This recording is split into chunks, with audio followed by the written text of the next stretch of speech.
Welcome back, chapter 10. So Tyler just stopped in for a visit home. That was his lifetime friend, Kyle's lifetime friend.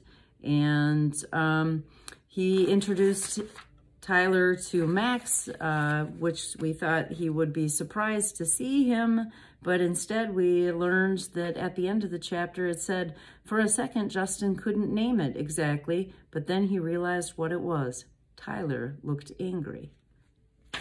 On to chapter 10. Chapter 10.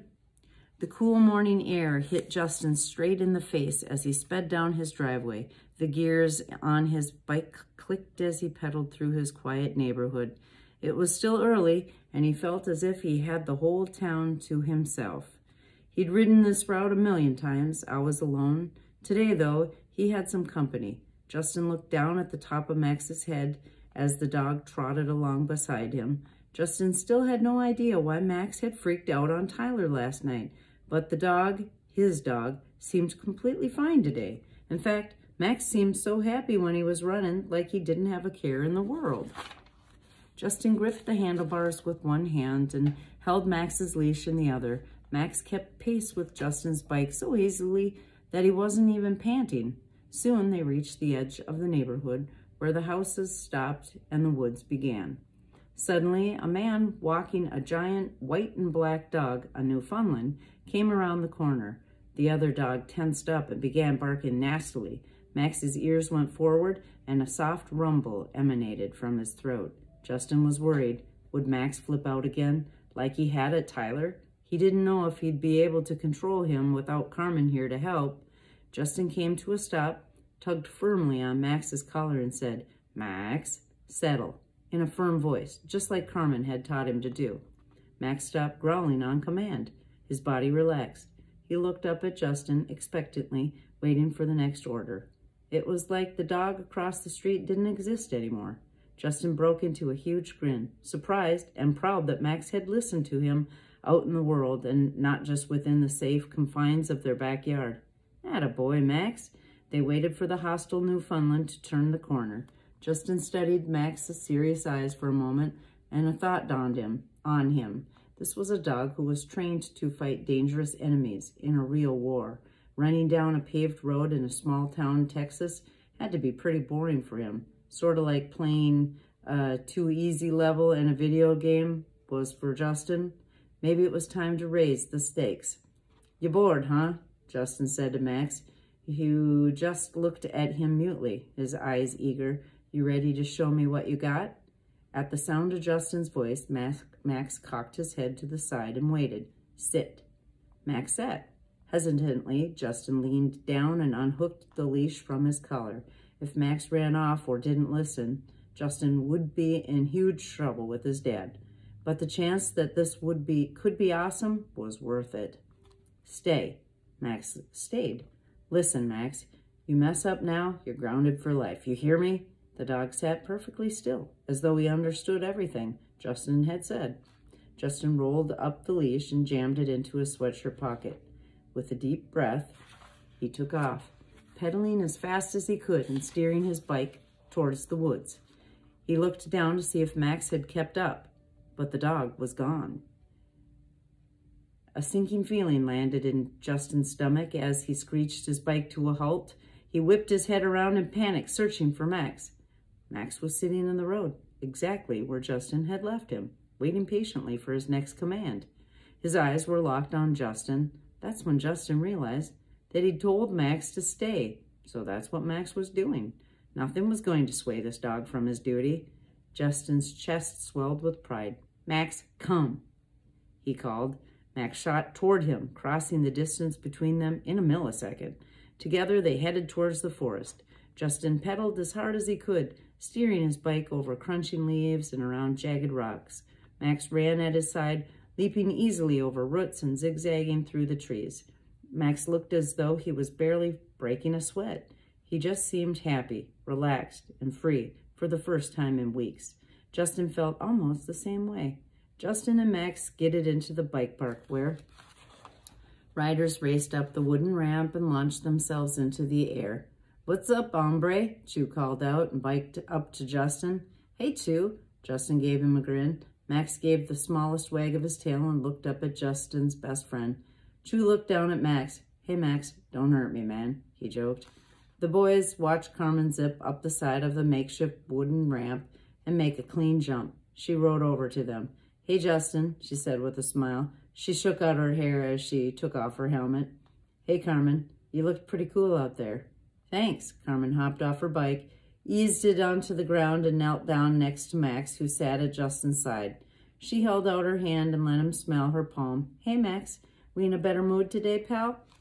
Max's wet nose nudged at Carmen, as if he was looking for more carnitas.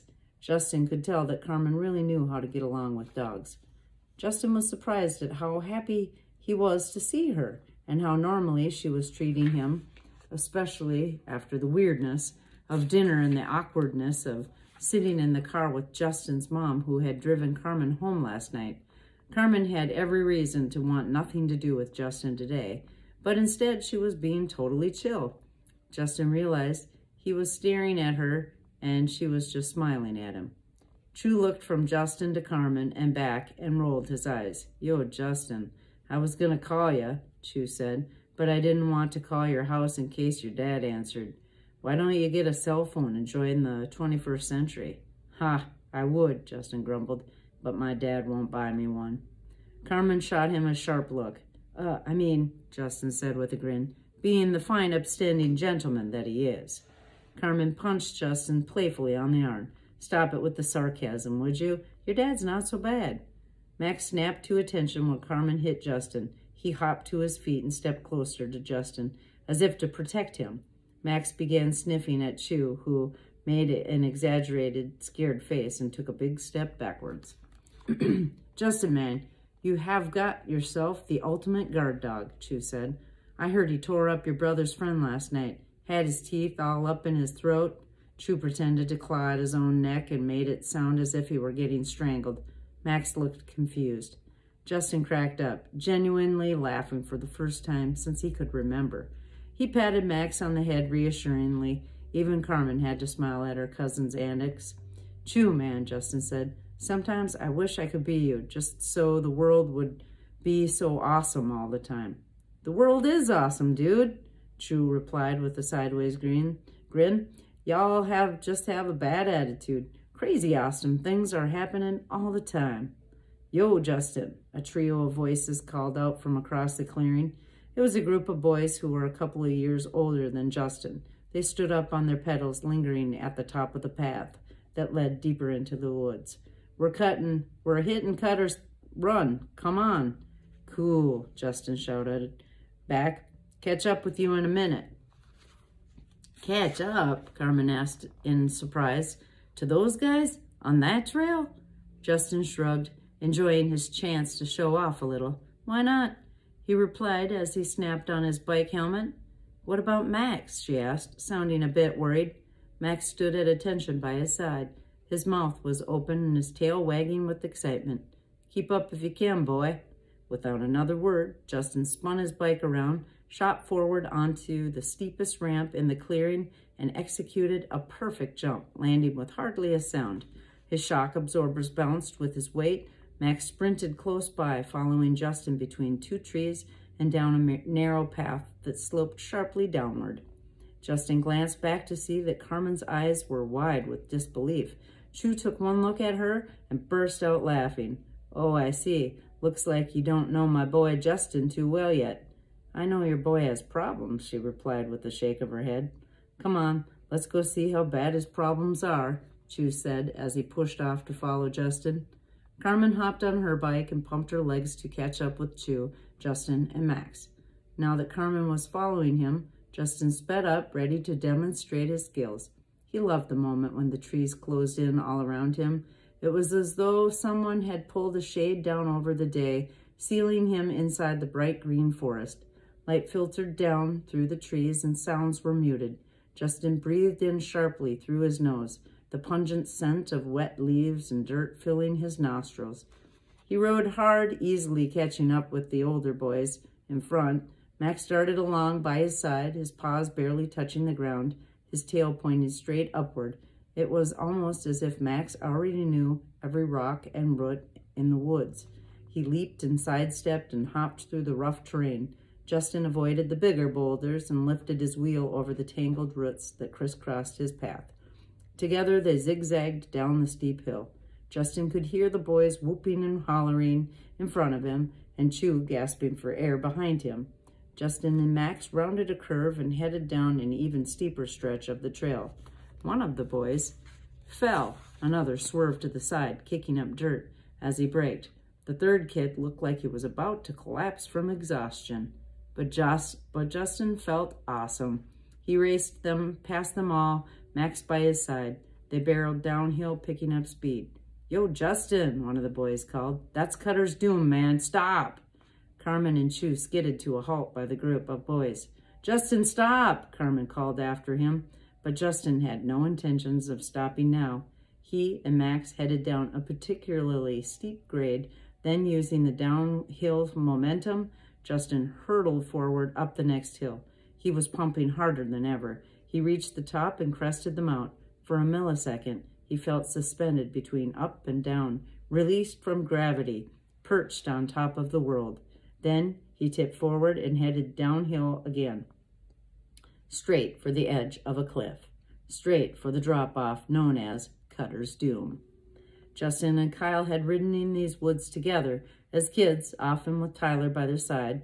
When he was younger, Justin had to work twice as hard as the big boys to get here, but now he could beat them. Too bad Kyle wasn't here to see how fast and strong a rider his little brother was.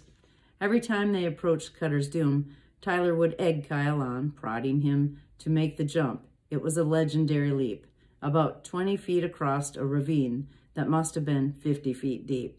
The only way to cross it was to approach the sharp drop-off at top speed and to lift your front tire at the last possible second.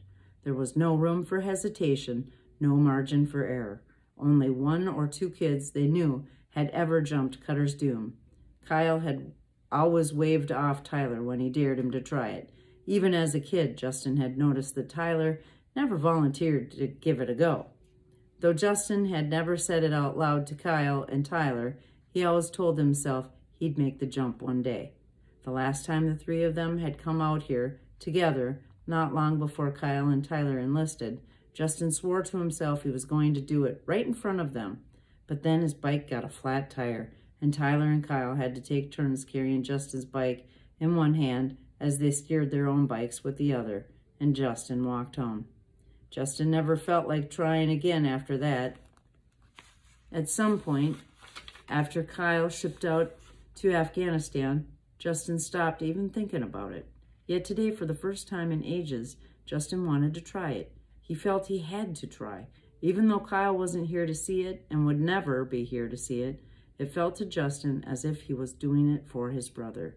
Justin could feel the energy coursing through his legs and into the bike. He had never felt so free. Max raced along, panting, his tongue bobbed out of his mouth. "Chew," one of the other kids called out. "Your boy has lost his mind." "Justin," Carmen screamed again, but Justin kept moving. He barreled towards the edge of the drop. Max stopped just a few inches from the cliff's edge and barked sharply at Justin.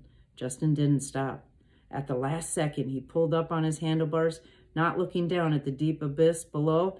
He kept his gaze on the stretch of land on the other side. Suddenly, he was flying, completely weightless, as he soared across the canyon. Max was barking somewhere behind him. The wind whipped in Justin's ears. The ground approached quickly, and suddenly his front tire slammed into the dirt and bounced up and down on his seat. For the first time ever, he'd made it across Cutter's Doom.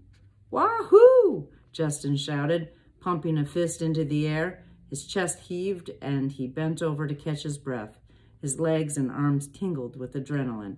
Max was still barking on the other side of the cliff. He ran back and forth along the edge, trying to get to Justin. His voice echoed across the canyon. "Justin, you're crazy," Carmen called across. "Your dog has more sense than you." Justin couldn't be sure from that distance, but he thought that maybe he saw the flicker of a smile on her face. "Oh, Justin," Chew mocked in a girlish voice. "Oh, I was so scared for you." I was just so scared you were going to break a nail. Justin laughed as Carmen punched Shu hard on the shoulder. From the distance across the ravine, Justin could see Shu rubbing his arm in pain. Justin rolled up in front of his house, his cheeks practically sore from smiling. Max trotted along by his side, barely worn out by all the activity. Justin hopped off his bike and wheeled along the side of the house. He reached the backyard, lay his bike down on the grass, and froze. Right smack in the middle of the lawn was a giant metal dog crate. The bars were thick slats. The latch was massive and solid metal. The monstrosity glinted in the late afternoon sunlight.